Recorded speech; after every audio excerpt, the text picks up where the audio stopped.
Congolaises et Congolais, chers compatriotes, je voudrais, avant toute chose, remercier l'Éternel Dieu pour toutes ses bénédictions. Permettez-moi ensuite de m'incliner devant la mémoire de nos compatriotes et de tous ceux qui ont perdu leur vie suite aux activités criminelles de groupes armés, internes et externes, et surtout l'étendue du territoire national, notamment à Ituri, au Nord Kivu et à Kwamut. Je renouvelle mes condoléances aux familles éplorées et à la nation tout entière. Je n'ai pas manqué dans mes prières quotidiennes de penser à nos regrettés disparus et à leurs familles.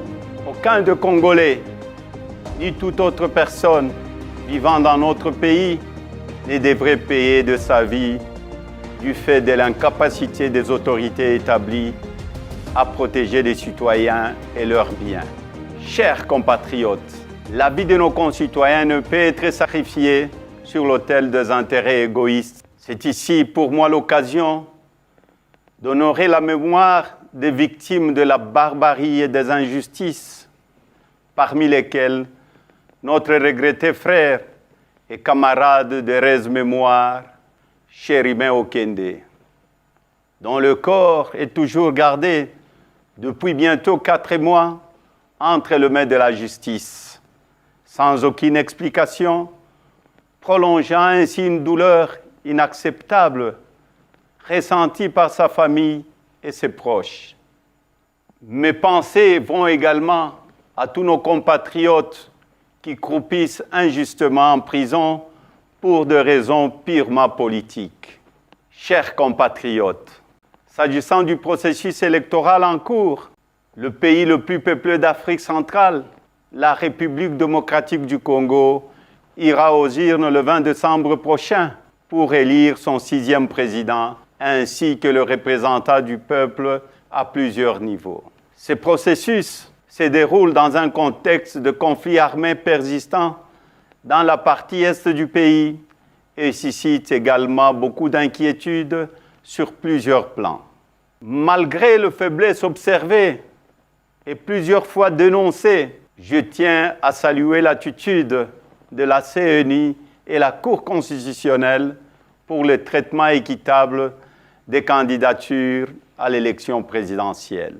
Je les exhorte à garder la même attitude jusqu'à la fin du processus électoral en vue de redorer l'image de notre pays.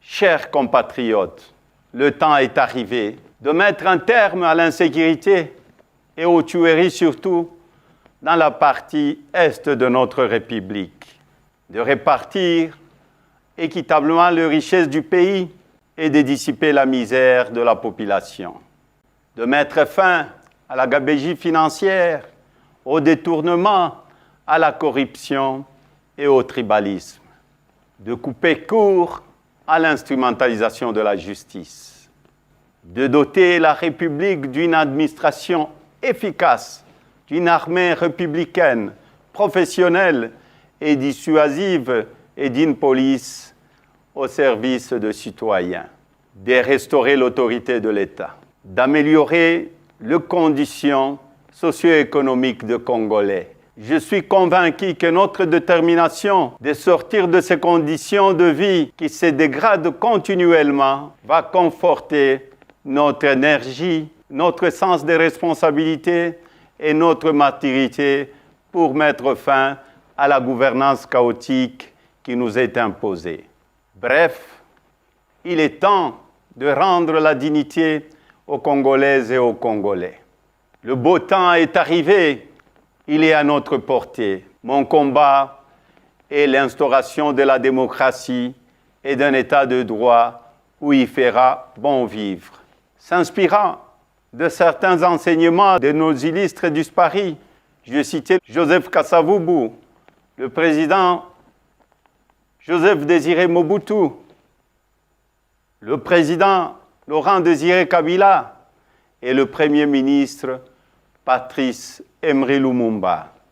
Je soutiendrai qu'il est temps d'écrire ensemble notre propre histoire, une histoire de gloire, de dignité et non d'injustice.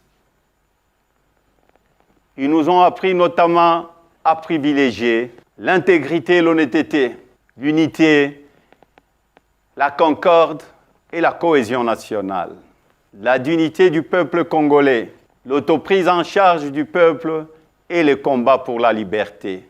Chers compatriotes, j'aimerais féliciter les autres candidats à l'élection présidentielle pour la sélection de leur candidature et leur rappeler que nous sommes tous filles et fils de ces pays.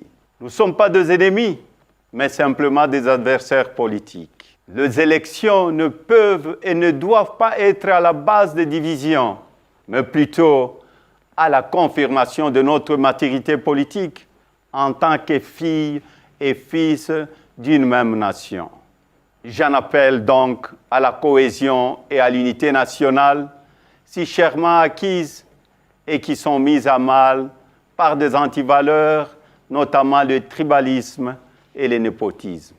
Nous devons tous de sensibiliser nos équipes de campagne et nos militants au respect mutuel et aux échanges constructifs pour le bien-être de notre pays. Par ailleurs, je demanderai à tous les candidats de s'impliquer dans le processus électoral afin que la vérité des urnes soit respectée et observée par tous. Chers compatriotes, malgré tant de mensonges, d'intoxication, de diabolisation, de montages grossiers et de manipulation à mon égard, vous avez continué à faire confiance en ma modeste personne. En dépit des intimidations, de menaces et de turbulences de tout genre, vous n'avez pas baissé le bras et vous avez milité avec détermination pour que la CENI et la Cour constitutionnelle travaillent dans le strict respect de nos lois lors de l'analyse et du traitement de dossiers de candidats à l'élection présidentielle.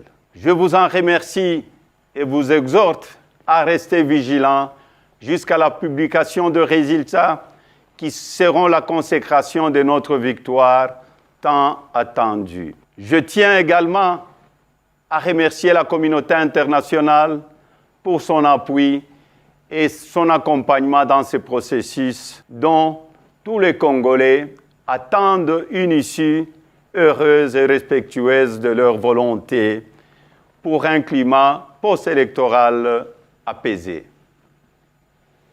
Chers compatriotes, mon parti a un programme de gouvernance chiffré qui sera dévoilé au moment opportun et pour lequel nous restons ouverts à la contribution d'un chacun en vue de sa consolidation et de son appropriation pour tous les enfants de ces beaux pays que nous avons malheureusement transformés en enfer. Pour le changement, le temps est arrivé. Pona bongwana, tango ekoki. Washituluilu, dibadia kumbani. Samuna sombodolo, tangu mefwana. Kwa mabadilisho ya wakati inenea. Un autre Congo est possible. Que Dieu bénisse la République démocratique du Congo et son peuple. Je vous remercie.